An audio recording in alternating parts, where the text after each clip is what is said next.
Israel के हमले के बाद जब ईरान ने इजराइल पर मिसाइल बरसाई तो पूरी दुनिया हैरान थी। ईरान मिसाइल अटैक का हर रिकॉर्ड तोड़ रहा था।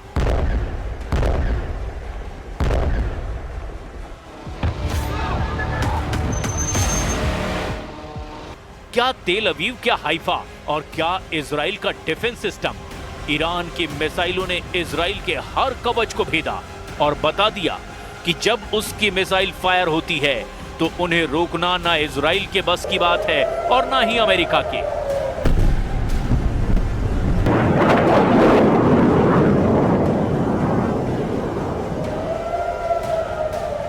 12 दिन तक ईरान के गुस्से को पूरी दुनिया ने देखा और अब इन्हीं हमलों से सीखते हुए ईरान ने एक बड़ा ऐलान किया है।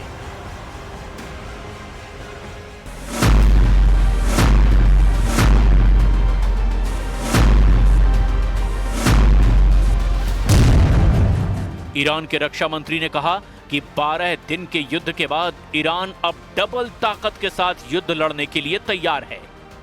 अजीज नासिर जादेह के मुताबिक ईरान की मिसाइल पावर 2 गुना बढ़ा दी गई है। ईरान को लेकर बड़ी खबर इजराइल के मीडिया में भी छप रही है। खबर यह है कि ईरान ने अब दूसरे देशों में हथियार की फैक्ट्री बनानी शुरू कर दी है। हालांकि किस देश में, इसका जिक्र नहीं किया गया।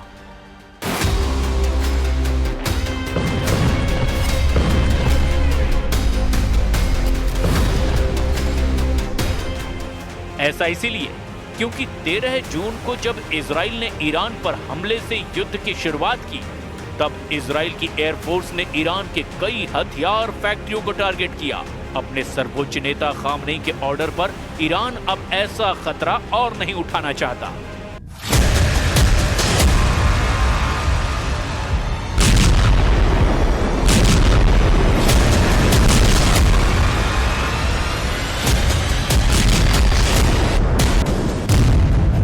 सवाल ये उठ रहा है कि अगस्त के आखिर या फिर सितंबर की शुरुआत में ईरान इजराइल की टक्कर फिर शुरू हो सकती है।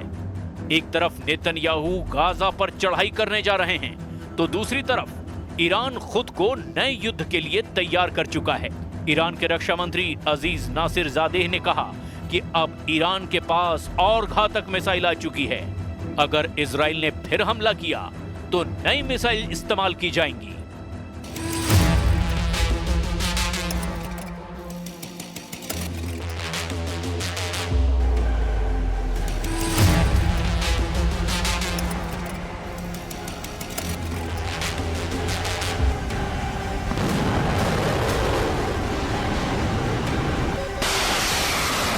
ईरान की असली ताकत उसकी मिसाइल है और इजराइल पर हुए हमलों की कामयाबी को देखते हुए ईरान का फोकस अब मिसाइल उत्पादन पर है।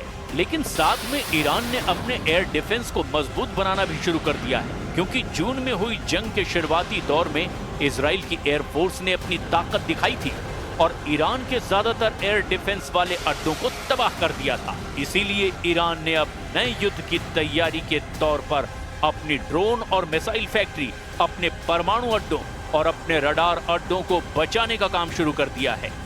इसके लिए इन सभी ठिकानों को बेहतर डिफेंस सिस्टम से लैस किया जा रहा है, ताकि इजराइल अगली बार हमला करे तो ऐसे ठिकानों को बचा लिया जाए।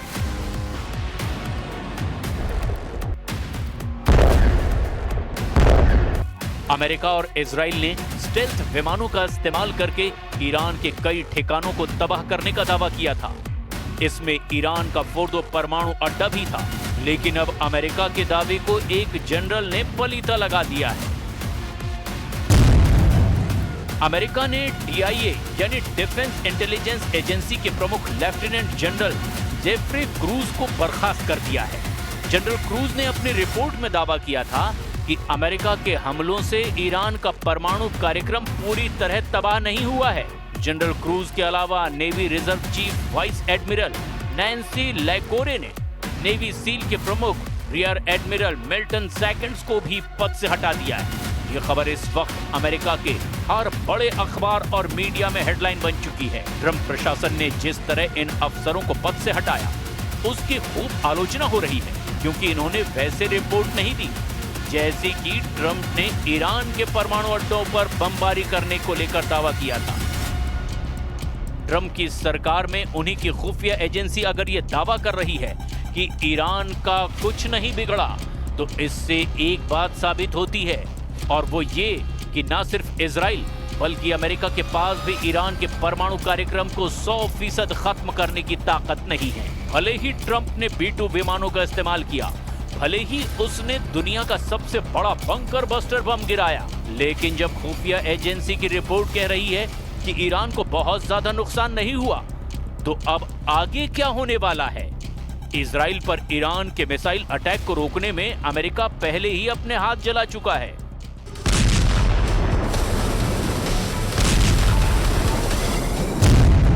रिपोर्ट है कि इजराइल को ईरान से बचाने के लिए अमेरिका ने जब अपना सबसे बेहतरीन मिसाइल डिफेंस सिस्टम थाड एक्टिव किया, तो ईरान की मिसाइलों को रोकने में थाड का 20% मिसाइल स्टॉक खत्म हो गया। यानी अमेरिका ने जिस मिसाइल डिफेंस सिस्टम को रूस और चीन से बचने के लिए तैयार किया, उसकी 20% मिसाइल तो सिर्फ ईरान को रोकने में इस्तेमाल करनी पड़ी।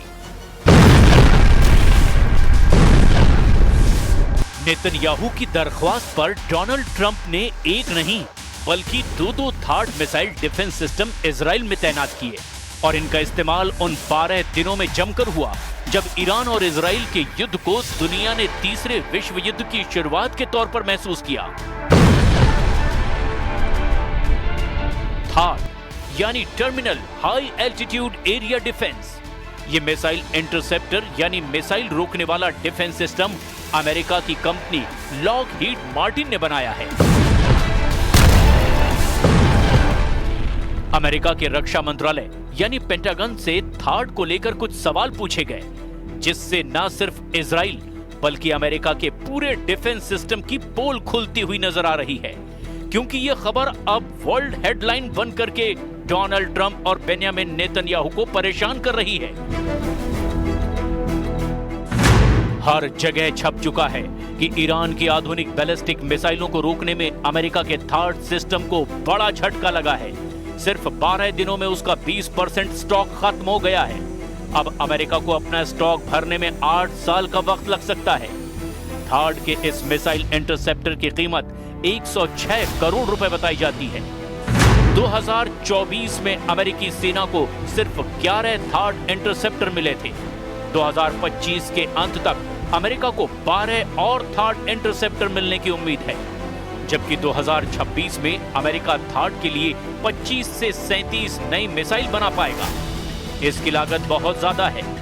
थाड के एक मिसाइल इंटरसेप्टर की कीमत 106 करोड़ रुपए बताई जाती है। यह खबर अमेरिका से लेकर इजराइल और यूरोप से लेकर ईरान और चीन की मीडिया में हेडलाइन बन चुकी है। जाहिर है इस खबर ने पेंटागन में हड़कंप मचा दिया है। 12 दिन के युद्ध के दौरान ही अमेरिका ने थाड की इतनी मिसाइल जाया कर दी, जिसके उत्पादन करने में उसे कई साल लग जाएंगे। इन 12 दिनों में युद्ध में ईरान ने इजराइल के ऊपर करीब 600 मिसाइल दागी थी, और उनमें से 50 से 60 मिसाइलें इजराइल में गिरने में कामयाब भी रही। ईरान ने बार बार दावा किया कि उसके हमलों को रोकने में इजराइल पूरी तरह फेल साबित हुआ है, और वो इसीलिए भी क्योंकि तेल अवीव और हाइफा से आई तस्वीरों ने बताया कि ईरान ने जहां टारगेट सेट किया वहां पर उसकी मिसाइल गिरी। एक साथ इतने मिसाइलों का सामना करके दुनिया का कोई भी एयर डिफेंस सिस्टम या मिसाइल डिफेंस सिस्टम क्यों ना हो, वो घुटने के बल बैठने पर मजबूर हो जाएगा। और इजराइल में यही हुआ। ईरान ने 12 दिनों के युद्ध के दौरान बार बार बताया कि उसकी मिसाइल पावर को हल्के में ना लिया जाए। थाड को लेकर अमेरिका में जो रिपोर्ट आई, उस रिपोर्ट में बताया गया कि युद्ध से पहले अमेरिका के पास थाड की 650 मिसाइलों का स्टॉक था, लेकिन इजराइल और ईरान की जंग के दौरान उसको 150 से ज्यादा मिसाइलें फायर करनी पड़ी। रिपोर्ट में यह भी बताया गया कि ईरान ने जब कतर में अमेरिका के मिलिट्री अड्डे पर मिसाइल दागी, तब अमेरिका को अपनी 30 पैट्रियट मिसाइलों को लॉन्च करना पड़ा ताकि वो ईरान के हमलों को नाकाम कर दे, लेकिन उसमें भी वो पूरी तरह कामयाब नहीं हो पाया। रिपोर्ट के मुताबिक अमेरिका के थाड मिसाइल डिफेंस सिस्टम ने इजराइल के एरो 2 और एरो 3 इंटरसेप्टर के साथ में ईरान की 574 मिसाइलों में से 201 को तबाह किया, बाकी मिसाइलों को दूसरे डिफेंस सिस्टम ने नष्ट किया।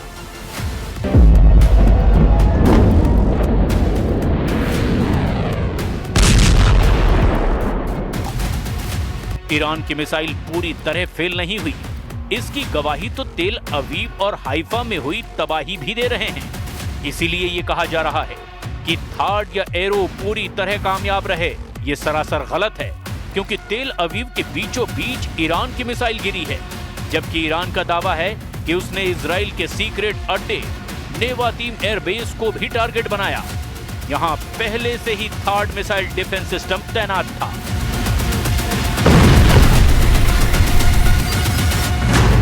थार्ड 200 किलोमीटर की दूरी तक दुश्मन के किसी भी मिसाइल को मार सकता है। ये 150 किलोमीटर की ऊंचाई तक किसी भी मिसाइल को इंटरसेप्ट कर सकता है। अमेरिका के पास थार्ड की 7 बैटरियां हैं। एक बैटरी में 6 ट्रक माउंटेड लॉन्चर होते हैं। दुश्मन की मिसाइल को रोकने के लिए ये थार्ड सिस्टम के एक लॉन्चर से एक बार में 8 मिसाइल दागी जा सकती है, यानी पूरी बैटरी में कुल 48 इंटरसेप्टर मिसाइल होती हैं। इसे ऑपरेट करने के लिए 95 सैनिकों की जरूरत होती है।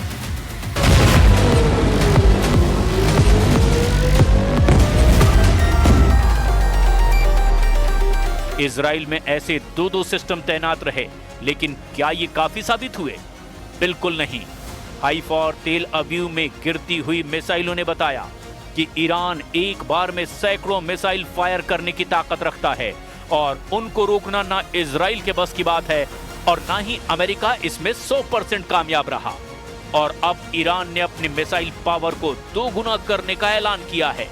ऐसे में समझा जा सकता है कि नया युद्ध हुआ या फिर जंग फिर शुरू हुई तो अमेरिका और इजराइल को ईरान से कैसे टक्कर मिलेगी।